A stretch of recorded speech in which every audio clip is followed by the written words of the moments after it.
For 37 years I mistook questions for sin. Then a library door clicked, and the model elder showed what no one dared name.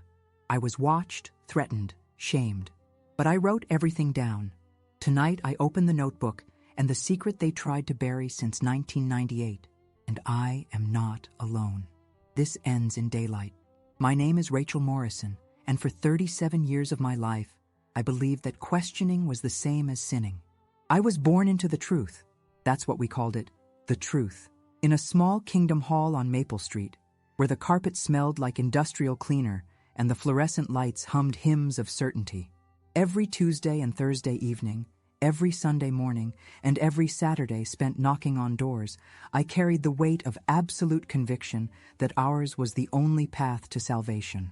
The year was 1998, and I had just turned 42. My graying hair was always pinned back in the modest style befitting a devoted sister.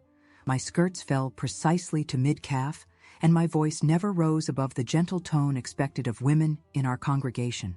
I lived in the same two-bedroom house on Oak Avenue where my late husband Thomas and I had spent 15 years serving Jehovah together, until cancer took him home in 1995. The house still carried the scent of his aftershave in the bathroom cabinet, and the kitchen table where we used to study the Watchtower together now seated only one. "Good morning, Sister Morrison," Brother Williams would say each Sunday, his weathered hands adjusting his tie as we gathered before the morning service. "How are you managing these days?" "Jehovah provides," I would always answer, because that's what faithful widows said. That's what we all said when life pressed too hard against our carefully constructed faith. I had been a witness since birth, baptized at 14 in the spring of 1970, married to Thomas at 19, and childless by choice. We believed the end was too close to bring children into this dying world. Now, at 42, I spent my days cleaning houses for worldly families and my evenings preparing for meetings, reading the publications, and trying to fill the silence that had grown too loud since Thomas died. The Kingdom Hall was my second home, perhaps my first. Brother Henderson, the presiding overseer, had known me since I was in training pants. Sister Campbell had taught me to read using the old green New World Translation. Elder Matthews had baptized me in the chilly waters of Miller's Pond all those years ago, when I still believed that dunking myself underwater would wash away whatever made me occasionally wonder if there might be more questions than answers. Our congregation was small, maybe 60 publishers on a good month, but tight-knit in the way that closed communities become when they believe everyone outside their circle is doomed. We knew each other's spiritual schedules, meeting attendance, and field service hours. We knew who was struggling with faith and who was exemplary. We knew who had been reproved and who was being groomed for privileges. And we all knew that Elder John Peterson was special. Elder Peterson had been appointed as an elder just 2 years prior, though he'd been serving as a ministerial servant for nearly a decade. He was 53, with silver threading through his dark hair and a voice that could make the most complex prophecy sound like poetry. When he gave talks from the platform, sisters would lean forward in their seats.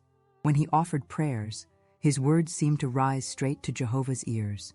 He had a way of quoting scriptures from memory, letting the ancient words roll off his tongue with the authority of someone who had spent intimate time with the Bible. "Sister Morrison," he said to me one October evening after the Thursday meeting, as I was collecting my things from the seat I always chose, third row, right side, next to the wall where I could lean my Bible. "Might I have a word?" My heart fluttered with what I thought was spiritual honor. Elder Peterson wanted to speak with me personally. In our world, individual attention from an elder was a sign that Jehovah had noticed your spiritual progress, that you were being considered for greater privileges or deeper spiritual counsel. "Of course, Brother Peterson," I replied, smoothing my skirt and checking that my hair hadn't come loose from its pins. The Kingdom Hall was emptying around us. Sister Rodriguez was turning off lights in the second schoolroom. Brother Kim was locking up the literature counter. The familiar sounds of our spiritual family packing up for the evening created a comfortable backdrop as Elder Peterson gestured toward the library, a small room behind the main hall where elders conducted Bible studies and handled congregation matters. "I've been observing your dedication since Brother Morrison's death," he said, as we walked toward the back of the hall. "Your faithfulness in attending meetings, your hours in field service. It's truly commendable." I felt warmth spread through my chest. Thomas had always said that consistency in service was the mark of genuine faith, and here was an elder confirming that my efforts hadn't gone unnoticed. Thank you, Brother Peterson. I try to keep busy in Jehovah's work. It helps with the loneliness. He nodded knowingly as he opened the library door and gestured for me to enter first. The room was small, maybe 8 feet by 10, with built-in shelves holding bound volumes of the Watchtower and Awake, various Bible study aids, and the congregation's modest collection of reference materials. A simple wooden table with 4 chairs occupied the center of the space. "Please sit," he said, closing the door behind us with a soft click. That sound, the gentle click of the latch, would echo in my memory for years to come.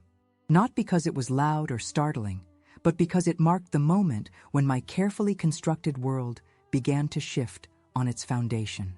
"I wanted to discuss some spiritual matters with you, Rachel," he said, using my first name instead of the formal Sister Morrison he had used moments before. "May I call you Rachel? I feel like we've known each other long enough for that." "Of course," I said, though something in my stomach tightened. The informality felt both flattering and somehow inappropriate, though I couldn't put my finger on why. "I've been concerned about some of the spiritual challenges facing single sisters in our congregation," he continued, settling into the chair across from me.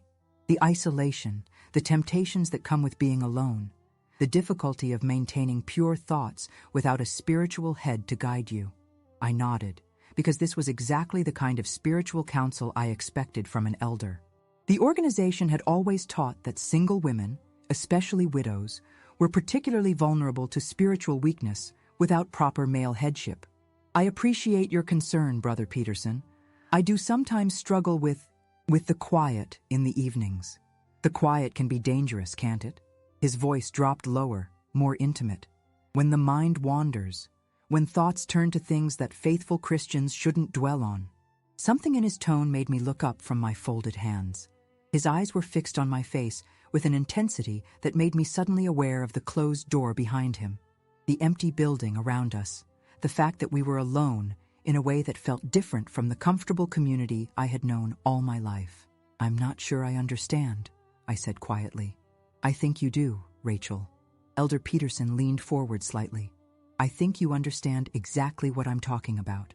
And in that moment, sitting in the library of the Kingdom Hall where I had found comfort for 4 decades, I felt the first crack appear in the foundation of everything I thought I knew about truth, about safety, about the men I had been taught to trust without question.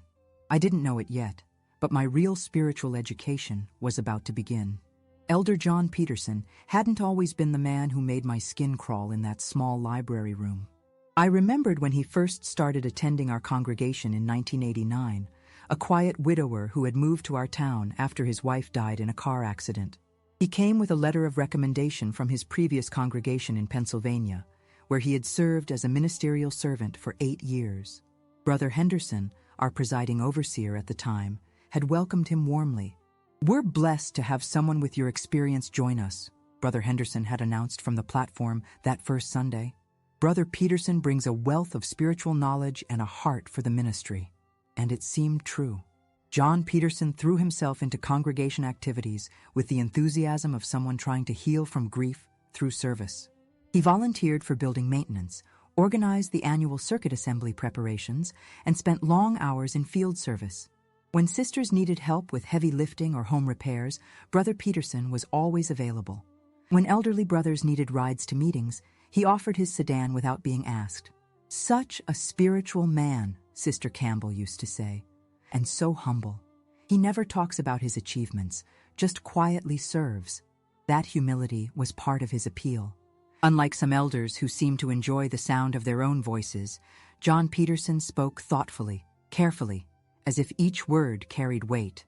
When he gave talks from the platform, he would pause between points, letting the silence emphasize the importance of what he was saying. His prayers were conversational, intimate, as if he truly believed Jehovah was listening personally to every word. I had been married to Thomas for 23 years when Brother Peterson arrived in our congregation. Thomas was a ministerial servant then, working toward elder appointment himself, and he often spoke admiringly of Brother Peterson's Bible knowledge. He knows the publications better than some men who've been in the truth for 30 years, Thomas told me one evening, after a particularly insightful comment Brother Peterson had made during the book study. And he has this way of explaining prophecy that makes it seem so clear. What we didn't know, what none of us knew, was that John Peterson had developed a very particular understanding of certain Bible principles, especially those relating to headship, submission, and spiritual authority. He had come to believe that his position as an elder gave him not just organizational authority, but spiritual access to the hearts and minds of the sisters under his care. Looking back now, I can see the signs that we all missed. The way he would linger just a moment too long when shaking hands with younger sisters after meetings.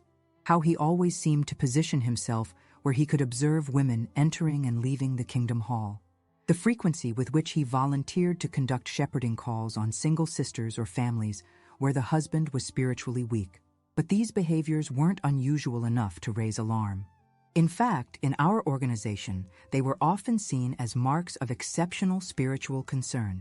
Elders were supposed to take special interest in vulnerable members of the flock. They were supposed to provide guidance and support to those who lacked proper spiritual headship. What looked like predatory behavior to outside eyes appeared to us as exemplary shepherding. After Thomas died in 1995, I became one of those vulnerable members requiring special attention. At first, that attention felt genuinely caring. Brother Peterson checked on me regularly, offered to help with household tasks that Thomas used to handle, and included me in social gatherings so I wouldn't feel isolated. He brought me homemade soup when I had the flu, and snow-shoveled my driveway during the particularly harsh winter of 1996. Brother Peterson is such a blessing, I told Sister Rodriguez one Sunday morning. I don't know how I would manage without his help. Jehovah provides for widows through his organization, she replied, and we both nodded knowingly at this evidence of divine care.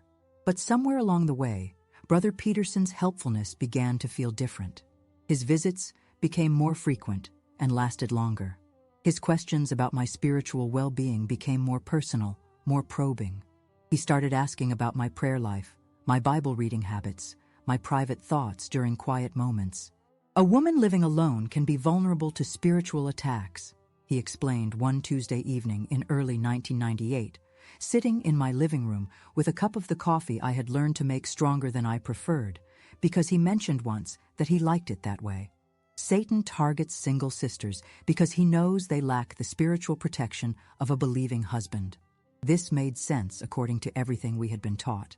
The organization's literature was full of warnings about the spiritual dangers facing single women.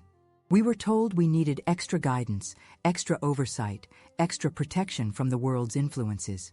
I want you to feel comfortable coming to me with any spiritual struggles, Brother Peterson continued, his voice taking on that intimate tone that would later make me feel so uncomfortable. Sometimes sisters try to handle things on their own out of embarrassment, but that's exactly what Satan wants. I appreciated his concern, but I also felt pressure I hadn't experienced before. When he asked about my private prayer life, I found myself inventing spiritual struggles I didn't actually have, because admitting I felt spiritually stable seemed to disappoint him. When he inquired about impure thoughts, I felt obligated to confess to mind-wandering during meetings, even though my thoughts were usually about grocery lists rather than anything unspiritual. It's normal for single women to struggle with loneliness, he assured me one evening, sitting closer on my couch than felt comfortable. The physical aspects of marriage aren't something you can just turn off when your husband dies. I felt my face burn with embarrassment. We rarely spoke so directly about intimate matters in our congregation, and certainly not between men and women who weren't married. But Brother Peterson spoke with such authority, such spiritual confidence, that I assumed this was how elders counseled widows. I try not to dwell on such things, I managed to say. But they come up, don't they? His eyes searched my face. In the quiet moments, in the evenings when you're alone. It's nothing to be ashamed of, Rachel. It's human nature. The way he said my name, the way he leaned forward as he spoke, the way his questions seemed designed to make me think about things I had been trying not to think about. It all felt wrong, but I couldn't articulate why. He was an elder. He was offering spiritual guidance. Who was I to question his methods? As 1998 progressed, Brother Peterson's spiritual counsel became increasingly invasive. He asked me to describe my dreams, to explain what triggered moments of loneliness, to detail the times when I felt most vulnerable to fleshly thinking. He began assigning me specific scriptures to meditate on, verses about submission, about trusting appointed authority, about the danger of leaning on your own understanding. "I've prepared some special Bible study material for you," he told me one September evening, pulling out a folder of photocopied articles and handwritten notes. "These deal specifically with the challenges facing single Christian women. I want you to study these carefully and be prepared to discuss them with me." The materials felt different from our usual publications.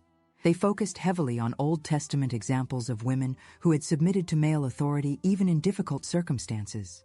They emphasized the importance of trusting appointed shepherds, even when their guidance seemed unclear. They contained repeated warnings about the dangers of independent thinking and prideful self-reliance. "Some of these concepts might seem challenging at first," Brother Peterson explained, "but spiritual growth often requires us to accept truths that our imperfect human nature wants to reject." I studied those materials dutifully, but they left me feeling unsettled in ways I couldn't explain. The women in the examples seemed to have no agency, no voice, no choice but to submit to increasingly unreasonable demands. When I tried to imagine myself in their situations, I felt a panic I couldn't understand. "You seem troubled by the study material," Brother Peterson observed during our next meeting. "Are you struggling with submission to theocratic authority?" "No, Brother Peterson, some of the examples seem so extreme." "Extreme by worldly standards," he agreed. "But remember, Rachel, Jehovah's ways are not our ways. Sometimes true faith requires us to act in ways that seem unreasonable to the natural mind." By October 1998, our weekly Bible studies had taken on a rhythm that felt increasingly ritualistic. Brother Peterson would arrive at my house each Thursday evening at 7 o'clock sharp. He would sit in the same chair, open his folder of materials, and begin with a prayer that seemed to go on longer each week. His prayers became more personal, mentioning my specific spiritual weaknesses, asking Jehovah to help me overcome my resistance to deeper spiritual truths. "Heavenly Father," he would pray, his voice growing more intense as the weeks passed, "we ask that you soften Rachel's heart to receive the spiritual guidance you have provided through your appointed shepherds. Help her to put aside her natural inclination toward independence and learn the beauty of complete submission to your arrangement." During these prayers, I was expected to keep my eyes closed and my head bowed, but sometimes I would peek, and I would catch Brother Peterson watching me, his eyes open and fixed on my face while he continued praying. When our eyes met, he would smile slightly before closing his eyes again and continuing his conversation with God. I was beginning to feel trapped in a spiritual quicksand that grew deeper every time I tried to step away. But I didn't know how to escape without admitting that I was questioning an elder's guidance, which felt dangerously close to questioning Jehovah himself. The Thursday evening that would change everything was October 15th, 1998. I remember the date because it was exactly 3 years and 2 months since Thomas had died, and I had been thinking about him all day. Brother Peterson arrived at 7 o'clock as usual, but something in his demeanor seemed different, more intense, more focused, more certain of whatever he had planned. "Good evening, Rachel," he said as I opened the door. "Are you ready for tonight's study?" I wasn't ready for anything, but I nodded and led him to the living room where we always met. I had made his coffee stronger than usual, hoping it might shorten our session. I had prepared answers to the study questions he had given me the week before. I had even chosen a longer skirt and a higher-necked blouse, responding to some instinct I couldn't name. "Tonight, we're going to discuss a very important spiritual principle," he said as he settled into his chair and opened his folder. "The concept of spiritual covering and what it means for a single woman to place herself completely under theocratic protection." I nodded, because nodding was what I had been trained to do when elders spoke about spiritual matters. But inside, something that had been whispering for weeks finally found its voice, and it was screaming. That Thursday evening in October, Brother Peterson's demeanor carried an authority I had never seen before. He closed my front door with deliberate precision and followed me to the living room where our weekly studies had become a routine I simultaneously dreaded and felt obligated to maintain. The coffee I had prepared sat cooling on the side table as he arranged his materials with the methodical care of someone preparing for something significant. "Rachel," he began, settling into what had become his chair, "tonight, we need to address some concerns I've had about your spiritual progress." My stomach tightened. In our organization, concerns about spiritual progress could lead to formal discipline, loss of privileges, or even disfellowshipping. I had been attending every meeting, participating in field service, and studying the materials he assigned. What concerns could he possibly have? "I don't understand, Brother Peterson. Have I done something wrong?" He opened his folder and pulled out a sheet of paper covered in his careful handwriting. "I've been documenting our discussions over the past several months, and I've noticed a pattern of resistance to spiritual authority that concerns me deeply." The word documenting sent ice through my veins. Elders kept records of spiritual counseling sessions, especially when there were concerns about a publisher's attitude or behavior. These records could be shared with other elders, with circuit overseers, and could follow a person throughout their entire life in the organization. When I've given you Bible-based guidance about submission and spiritual covering, you've shown hesitation. When I've explained the importance of trusting appointed shepherds even when their direction seems unclear, you've asked questions that suggest doubt. These are serious spiritual problems, Rachel. I tried to remember what I might have said that could be interpreted as resistance. Had I asked too many questions about the study materials? Had my hesitation about some of the extreme examples been too obvious? "I'm sorry if I've seemed resistant," I said carefully. "I've been trying to understand the deeper spiritual principles you've been teaching me. Trying to understand with your own wisdom instead of accepting with faith," he corrected. "That's exactly the problem. A spiritually mature woman doesn't need to understand everything her spiritual shepherds tell her. She simply trusts and obeys." He leaned forward, his voice taking on that intimate tone that always made me uncomfortable. "Rachel, I want to help you overcome this independent spirit before it leads to serious spiritual consequences. But that's going to require complete honesty between us. No more holding back, no more trying to handle things on your own. I am being honest with you, Brother Peterson. Are you?" His eyes searched my face with an intensity that made me want to look away. "Are you being completely honest about your private thoughts? About the things you do when you're alone in this house? About the feelings and desires you've been struggling with since Thomas died?" The questions felt invasive in a way that made my skin crawl. But I had been conditioned for years to submit to elders' authority, especially in matters of spiritual guidance. In our world, an elder's probing questions were evidence of his spiritual concern, not inappropriate boundary crossing. "I try to live according to Bible principles," I said, hoping that would satisfy him. "That's not what I asked." His voice became firmer, more authoritative. "I asked about your private thoughts, your personal struggles, the specific temptations you face as a single woman living alone." The silence stretched between us while I tried to figure out how to respond. Every answer felt like a trap. If I admitted to struggles, he would want details. If I claimed to have no struggles, he would accuse me of spiritual pride or dishonesty. "Sometimes I feel lonely," I finally admitted. "What kind of lonely, Rachel? Emotional lonely? Physical lonely? Be specific." My face burned with embarrassment. I miss having someone to talk to in the evenings, someone to share meals with, and that's all? You don't miss other aspects of married life? The intimacy, the physical closeness?" I stood up abruptly, my chair scraping against the hardwood floor. "Brother Peterson, I don't think these questions are appropriate." The change in his expression was immediate and frightening. The gentle, concerned elder disappeared, replaced by someone cold and calculating. "Sit down, Rachel." The command in his voice was so sharp that I found myself obeying before I could think. This was the voice of absolute authority that I had been trained to respond to without question. "Your resistance to spiritual counseling is exactly what I've been documenting," he said, making a note on his paper. "When an elder attempts to help you examine your heart condition, you become defensive and try to avoid accountability. This is a serious spiritual problem." I felt tears stinging my eyes. "I'm not trying to be defensive. I just don't understand why you need to know such personal things." "Because," he said, his voice softening again into that intimate tone that somehow felt more threatening than his anger.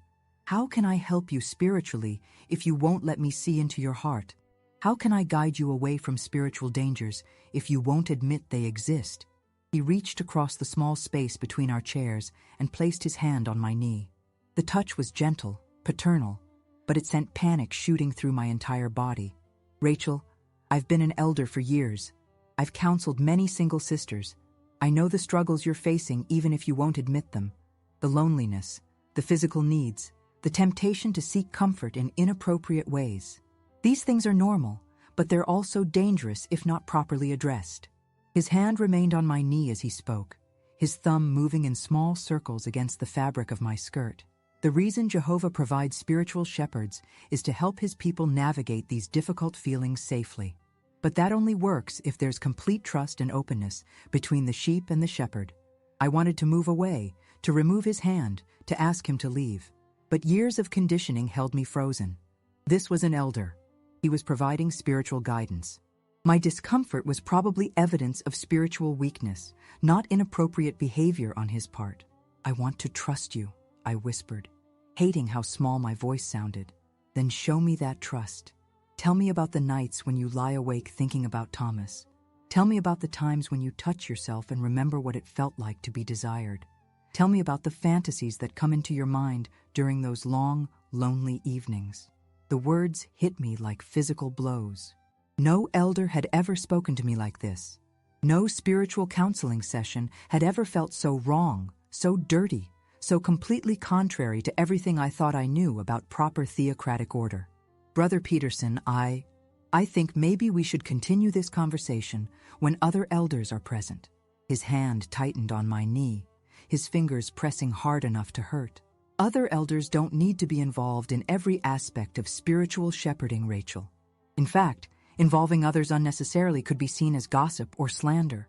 You wouldn't want to be accused of speaking against an appointed elder, would you? The threat was subtle but clear. In our organization, speaking against elders was one of the most serious offenses possible. It could result in immediate disfellowshipping, complete shunning by family and friends, and eternal destruction at Armageddon. Of course not, I managed to say. Good. Then we'll keep our spiritual discussions between us, as they should be. His hand moved higher on my leg, pushing the fabric of my skirt upward. Now, I want you to tell me about last Tuesday night. I drove by your house around 10 o'clock and I saw your bedroom light was on. What were you doing in there, Rachel? The fact that he had been watching my house, monitoring my activities, should have terrified me. Instead, I felt a strange numbness, as if this was happening to someone else. I was reading, I said truthfully. Reading what? The Bible. I was having trouble sleeping, so I was reading Psalms. Which psalm? Psalm 139, about God knowing our thoughts. Something flickered across his face. Disappointment, maybe, or frustration that my answer was so spiritually appropriate. And what thoughts was God knowing about you that night, Rachel? What were you thinking about while you lay in bed reading about God's intimate knowledge of your heart? I closed my eyes, trying to block out his voice, his hand, the suffocating sense that my safe spiritual world was collapsing around me. When I opened them again, he was watching me with the intensity of a predator, studying prey. I was thinking about whether Thomas could see me from heaven, I whispered, whether he knew how much I missed him. For a moment, Brother Peterson's expression softened, and I thought maybe I had found the right answer. Maybe the spiritual man I had trusted was still there underneath whatever this was. But then his hand moved again, sliding further up my thigh, and when he spoke, his voice carried a hunger that had nothing to do with spiritual shepherding. Thomas is sleeping in death, Rachel. He can't see you, can't help you, can't satisfy the needs you're trying so hard to deny. But I'm here. I'm alive. And Jehovah has placed me in your life to provide the guidance and comfort you need. I stood up so fast that his hand fell away, my chair toppling backward onto the floor. Brother Peterson, you need to leave, now.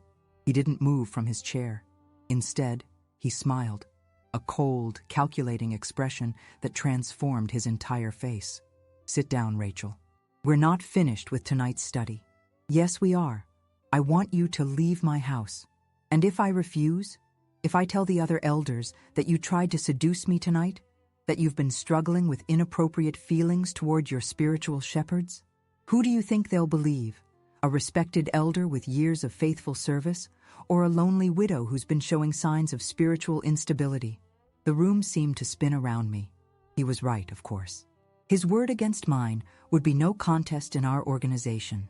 Elders were presumed to be spiritually mature, trustworthy, guided by Holy Spirit. Single women, especially those who had been receiving extra spiritual attention, were viewed as emotionally unstable and potentially dangerous. "Please," I whispered, "please just leave." He stood slowly, gathering his materials with deliberate care. "I'll leave tonight, Rachel. But this conversation isn't over.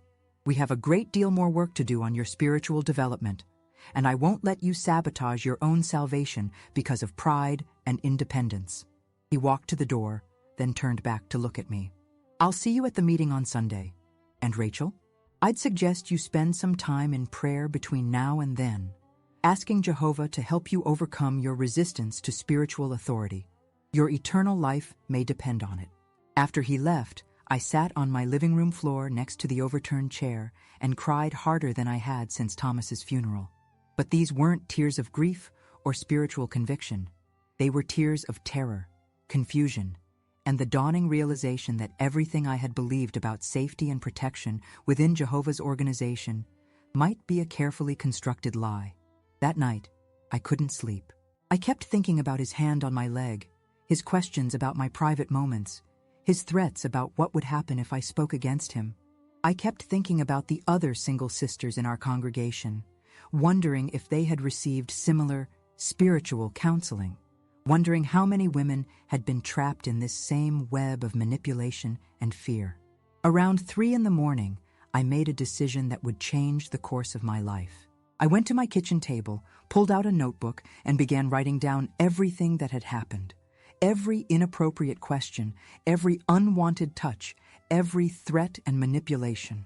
I wrote it all down in detail, with dates and times, because somewhere in the back of my mind, I knew I was gathering evidence for a battle I wasn't yet ready to fight.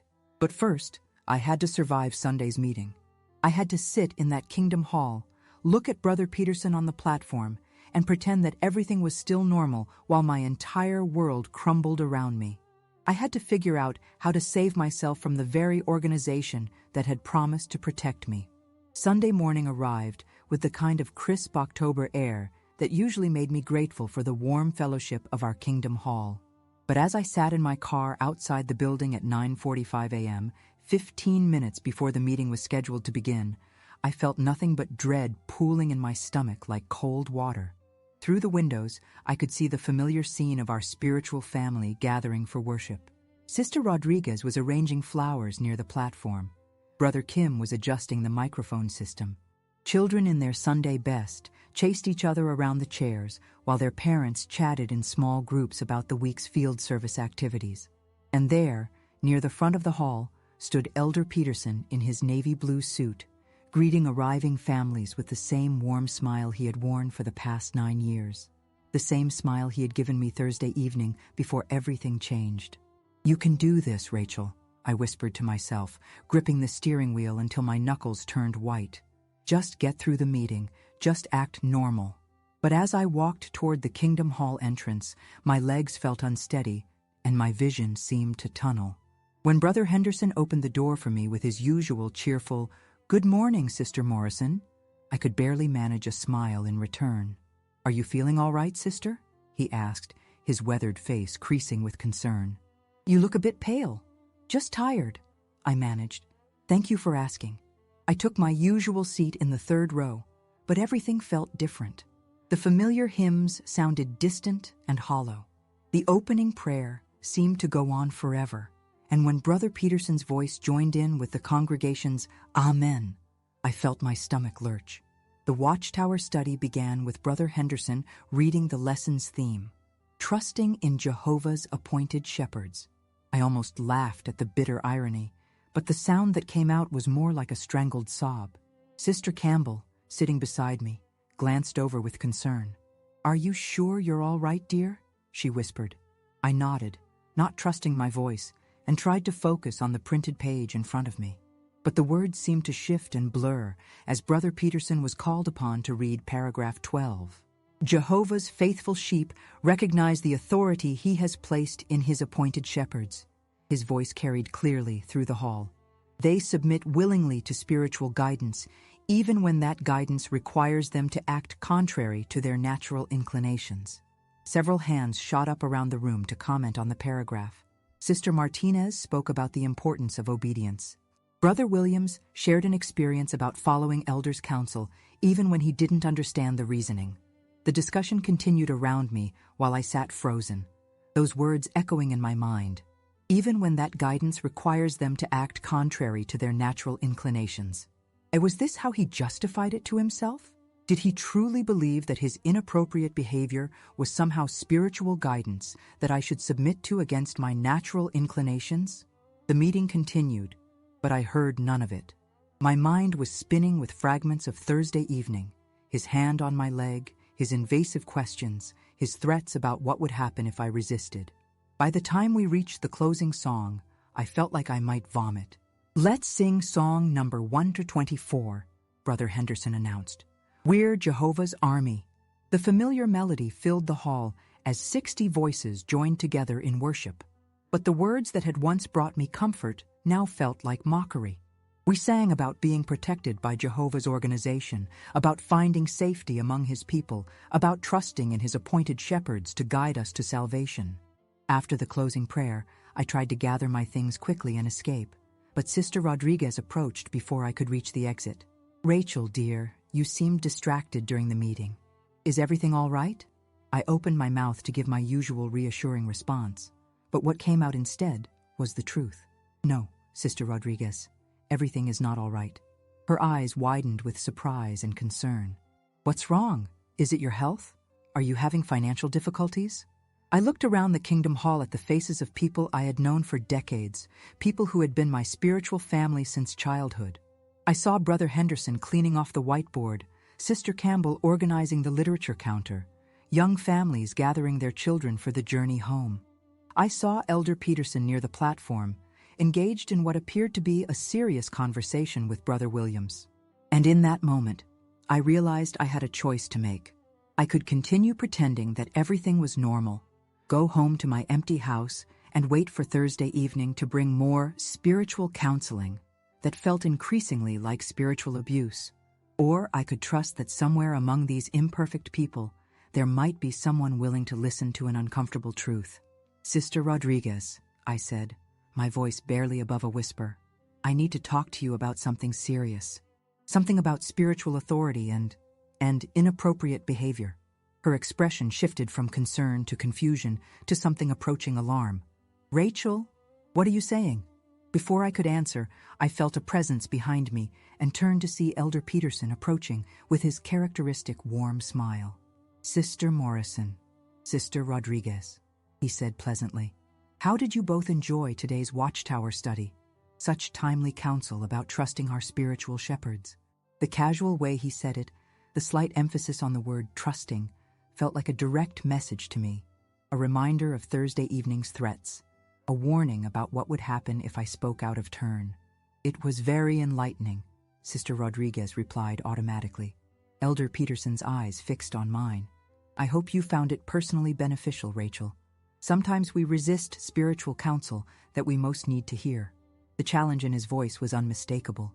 He was testing me, seeing if I would back down, if I would continue to play the role of the submissive sister who accepted inappropriate treatment in the name of spiritual guidance. Something inside me, maybe Thomas's memory, maybe years of suppressed questions, maybe just simple human dignity, finally snapped.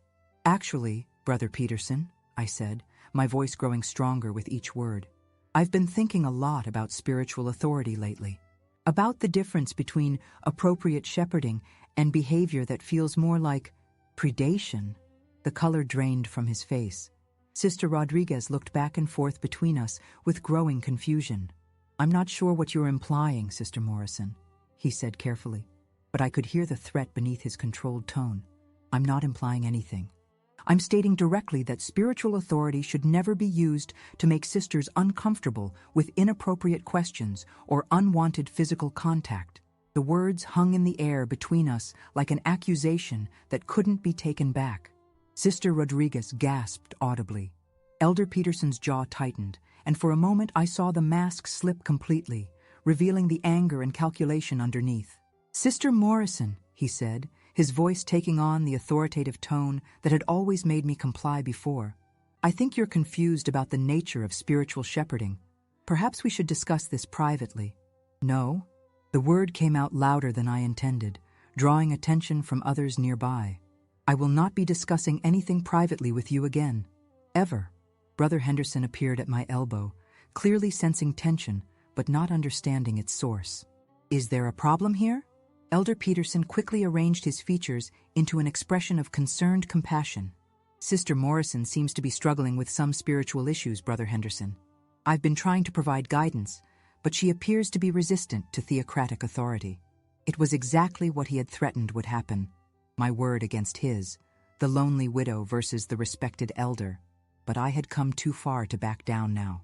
"Brother Henderson," I said, looking directly into his kind, confused face, "I need to speak with you and the other elders about Brother Peterson's conduct during our private spiritual counseling sessions, about questions and physical contact that go far beyond appropriate shepherding."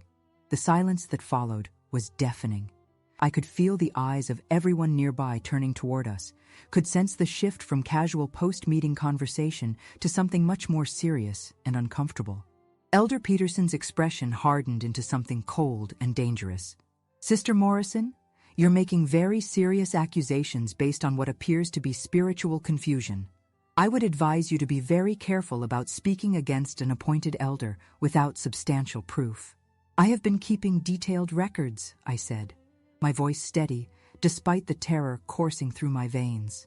"Dates, times, specific statements and actions, everything."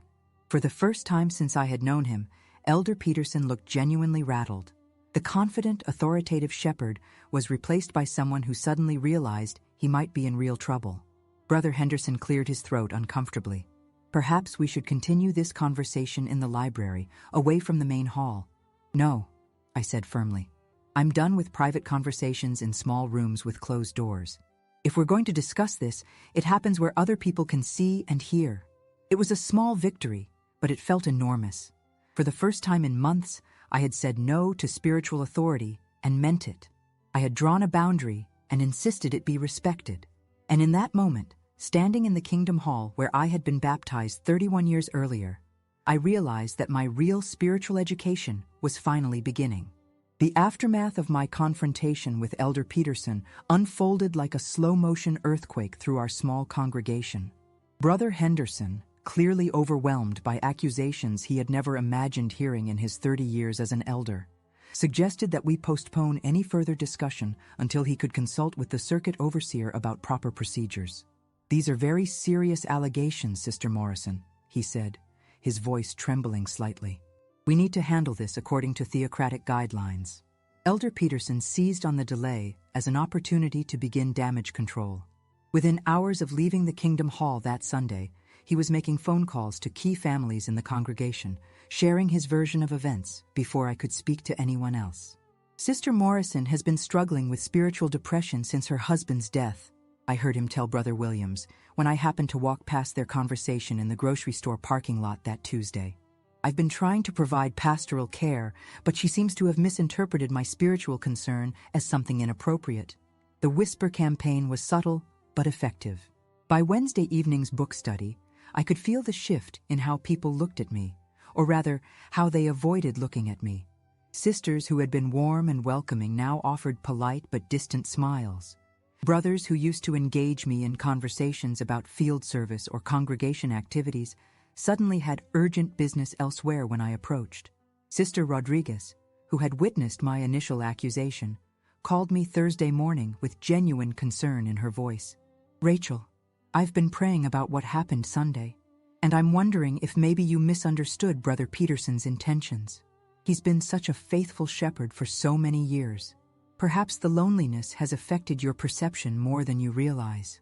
The suggestion that my spiritual isolation had made me paranoid or delusional was becoming the accepted explanation for my accusations. It was a perfect defense. Who could argue with the idea that a grieving widow might misinterpret kindness as impropriety? But I wasn't backing down. Thursday evening came and went without Brother Peterson's usual visit, and for the first time in months, I felt like I could breathe in my own living room. I spent the evening writing additional details in the notebook I had started after our final confrontation, documenting not just his inappropriate behavior, but also the congregation's response to my accusations. The formal judicial meeting was scheduled for the following Sunday evening.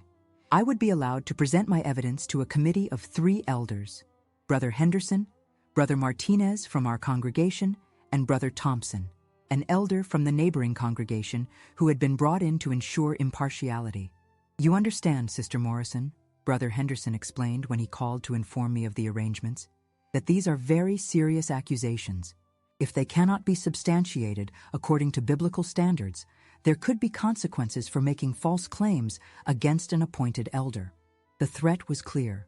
In our organization, speaking against elders without absolute proof was considered a disfellowshipping offense. I was risking not just my reputation, but my eternal salvation, my relationship with every person I had ever considered family. The night before the judicial meeting, I sat at my kitchen table reading through my notes one final time. Dates, times, specific statements, inappropriate questions, unwanted physical contact. I had documented everything I could remember. But I also knew that in our judicial system, my testimony alone would not be enough. Without witnesses or a confession from Brother Peterson, it would be his word against mine. Around midnight, my phone rang. The voice on the other end was young, female, and terrified. "Sister Morrison, this is Amanda Patterson. I heard about what you said about Brother Peterson." Amanda was 19, the daughter of Sister Patterson, one of our more prominent families. She had been baptized 2 years earlier and was pioneering while she waited for a suitable young brother to propose marriage. "Amanda, what can I do for you? I need to tell you something, but I'm scared. My parents don't know I'm calling you. They said I shouldn't get involved, that it would only cause more problems for the congregation." My heart began racing. "What do you need to tell me, Amanda?" "About Brother Peterson. About the spiritual counseling sessions he's been giving me since I turned 18. The questions he asks, the things he says, the way he—" Her voice broke into sobs. "Amanda, where are you right now? Are you safe?" "I'm at home, but my parents went to bed." "Sister Morrison, he told me the same things he probably told you, that if I spoke against him, no one would believe me. That single sisters are emotionally unstable and prone to misunderstanding spiritual guidance." The pattern was becoming clear. Brother Peterson hadn't targeted just me. He had developed a system for identifying and isolating vulnerable women in the congregation. Young single sisters, widows, women whose husbands were spiritually weak. All of us were potential victims of his version of spiritual shepherding. "Amanda, would you be willing to testify about what happened to you? Tomorrow evening there's a judicial meeting about Brother Peterson's conduct." The silence stretched so long I thought she might have hung up. "I don't know if I can," she finally whispered. "My father is a ministerial servant. If this comes out, it could affect his privileges. And if the elders don't believe us, I could be disfellowshipped for slander." "I understand the risks," I said gently. "But Amanda, if we don't speak up, he's going to continue doing this to other sisters. How many more young women should suffer because we were too afraid to tell the truth?" We talked for another hour. Amanda shared details that were disturbingly similar to my own experiences. Inappropriate questions about her private thoughts and physical needs, requests for her to describe personal struggles in intimate detail, boundary-crossing physical contact disguised as paternal comfort. The pattern was unmistakable. By the time we hung up, Amanda had agreed to attend the judicial meeting, though she insisted on bringing her older brother Mark for support. Mark was 23, recently married, and had been questioning some aspects of the organization since returning from Bethel service, where he had witnessed concerning behavior among some members of the headquarters staff. Sunday evening arrived gray and cold, with the first frost of the season coating my windows like a warning. I dressed carefully in my most conservative outfit, navy blue dress, minimal jewelry, hair pinned back severely, wanting to present an image of spiritual seriousness rather than emotional instability. The judicial meeting was held in the Kingdom Hall Library, the same small room where Brother Peterson had first crossed the line from appropriate shepherding to spiritual abuse. The irony wasn't lost on me, as I entered the space where my nightmare had begun, now hoping it might end. Brother Henderson, Brother Martinez, and Brother Thompson sat behind the wooden table like judges preparing to hear evidence in a capital case. Their expressions were grave, and the formality of their demeanor made it clear that this was not going to be a comfortable conversation. "Sister Morrison," Brother Henderson began, "you've made very serious accusations against a fellow elder. Before we proceed, I want to remind you that bearing false witness is a grave sin in Jehovah's eyes. Are you certain you want to continue with these allegations?" "I am certain," I replied, placing my notebook on the table in front of me. "And I'm not the only one." As if on cue, Amanda Patterson appeared in the doorway with her brother Mark beside her. She looked terrified but determined, clutching a folder of her own. "Brothers," Mark said, addressing the committee with the confidence of someone who had spent time in the organization's highest levels, "my sister has information that corroborates Sister Morrison's account. We believe you need to hear both testimonies to understand the full scope of Brother Peterson's inappropriate conduct." The committee exchanged glances. Brother Thompson, the outside elder, leaned forward with obvious interest. "Sister Patterson, are you prepared to make similar accusations against Brother Peterson?" Amanda's voice was barely above a whisper, but her words were clear. "Yes, Brother Thompson. He's been spiritually abusing sisters in this congregation for years, and it needs to stop." For the next 2 hours, Amanda and I presented our evidence while the committee listened with growing discomfort. We provided dates, specific incidents, patterns of behavior that could not be explained away as misunderstanding or spiritual depression. Mark contributed his observations of his sister's emotional distress following her counseling sessions and his knowledge of organizational policies that had been violated. When we finished, the room fell into heavy silence. Brother Martinez was the first to speak. "These allegations, if true, represent a serious betrayal of trust and abuse of spiritual authority. However, Brother Peterson is not here to defend himself against these charges. We need to hear his account before making any determinations." "Where is Brother Peterson?" I asked, suddenly realizing his absence was not accidental. Brother Henderson cleared his throat uncomfortably. "Brother Peterson submitted a letter of resignation from his elder appointment yesterday evening. He has also requested a transfer to another congregation, citing health concerns and the need for a fresh start. The cowardice of it struck me like a physical blow. Rather than face the consequences of his actions, he was simply running away to another congregation where he could start the pattern all over again with new victims who had no warning about his true nature." "You're going to let him transfer to another congregation?" Amanda asked, her voice rising with indignation. "What about the sisters there who don't know what he's capable of?" "We will provide appropriate warnings to the elders in his new congregation," Brother Thompson assured us, but his tone suggested that those warnings would be diplomatically vague, protecting Brother Peterson's reputation more than his potential future victims. The meeting concluded with the committee expressing appreciation for our courage in coming forward, but also disappointment that the matter had become public rather than being handled more discreetly. No formal discipline would be imposed since Brother Peterson had resigned his position and left the congregation. Walking out of the Kingdom Hall that evening, I felt simultaneously vindicated and defeated. We had been believed, but justice felt incomplete. Brother Peterson would face no real consequences for his years of spiritual abuse, and his victims were left to heal from wounds that the organization seemed more interested in hiding than addressing. But something fundamental had changed in me during those 2 hours of testimony. For the first time in my adult life, I had spoken truth to spiritual authority and refused to be silenced by threats of organizational discipline. I had discovered that my voice mattered, that my experience was valid, and that sometimes standing up for what's right requires risking everything you've been taught to value.